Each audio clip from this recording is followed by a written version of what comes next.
బీహార్‌లో అయితే ఉద్రిక్త పరిస్థితులు నెలకొన్నాయనే చెప్పుకోవచ్చు. బీఎస్‌పీ పేపర్ లీకేజ్ కారణంగా ఆ పేపర్ లీకేజ్ జరిగింది.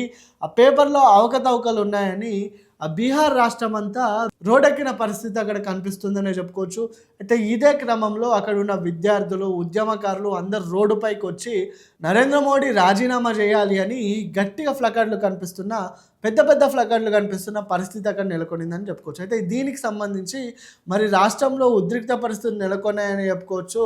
మరి మోడీని టార్గెట్ చేసినట్లుగా బీహార్ యువత అక్కడ కనిపిస్తుంది. మరి బీఎస్సీ పేపర్‌లో అవకతవకలు ఉన్నాయని గట్టిగానే ప్రశ్నిస్తున్నారు. ఈ ప్రశ్నించిన క్రమంలో ఒక 6 ఏళ్ల బాలుడు ఒక ప్లకార్డును పట్టుకున్నారు. ఆ ప్లకార్డ్‌లో ఏముందంటే మోడీ రాజీనామా చేయాలి అని ఉంది. ఈ మోడీ రాజీనామా చేయాలి అని ఉన్నందుకు పోలీసులు ఏం చేశారంటే ఆ 6 ఏళ్ల బాబుని అరెస్ట్ చేశారు. ఈ అరెస్ట్ చేసిన క్రమంలో మరి ఇది తీవ్ర చర్చనీయాంశంగా మారిందనే చెప్పుకోవచ్చు. 6 ఏళ్ల బాబు తల్లిదండ్రులు లేదా అక్కడున్న ఆ యువత ద్వారా ఇన్‌ఫ్లుయెన్స్ అయ్యి ఆ ప్లకార్డును పట్టుకున్నాడేమో. ఈ పట్టుకున్న క్రమంలో మరి 6 ఏళ్ల బాబు పైన పోలీసుల కక్ష పెట్టుకొని అతన్ని అరెస్ట్ చేసిన పరిస్థితి నెలకొనిందని చెప్పుకోవచ్చు. మరి ఇదే క్రమంలో ఆ బాబుని అరెస్ట్ చేసుకొని తీసుకువెళ్తున్న పరిస్థితిలో కొంతమంది మీడియా మిత్రులు ఏం చేశారంటే అతని వద్ద మైకు పెట్టారు. నీకు స్కూల్ లేదా? ఎందుకు ఈ విధంగా వచ్చి నిరసనలో పాల్గొంటున్నావు అంటే, మార్పు అనేది నా దగ్గర నుంచి వస్తే అందరి దగ్గర నుంచి వచ్చినట్టే. ముందుగా మోడీ ప్రభుత్వం అనేది బుల్లెట్లు దాడి చేస్తే అందులో నేను ముందుంటాను. మరి ఈ పేపర్ అవకతవకలపై అతను ఆగ్రహాన్ని వ్యక్తం చేశాడు.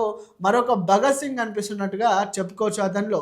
మరి దేశ యువత ఈ జెన్‌జీ అనేది రోజు రోజుకి ఒక ఉద్యమాన్ని తీసుకొస్తుందనే చెప్పుకోవచ్చు. మరి అక్రమాలపైన, అవకతవకలపైన జెన్‌జీ గట్టిగానే ప్రశ్నిస్తుందని చెప్పుకోవచ్చు. మరి ఈ 6 ఏళ్ల బాలుడు మాట్లాడిన మాటలు మరి చర్చనీయాంశంగా మారాయని చెప్పుకోవచ్చు.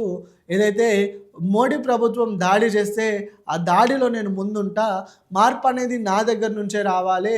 ఈ పేపర్ అవకతవకలపై గవర్నమెంట్ ఏ నిర్ణయం తీసుకుంటుందో తెలియదు కానీ ఈ బుడ్డోడు తీసుకున్న నిర్ణయానికి యావత్తు ప్రపంచమే శభాష్ అంటున్న పరిస్థితి నెలకొందనే చెప్పుకోవచ్చు.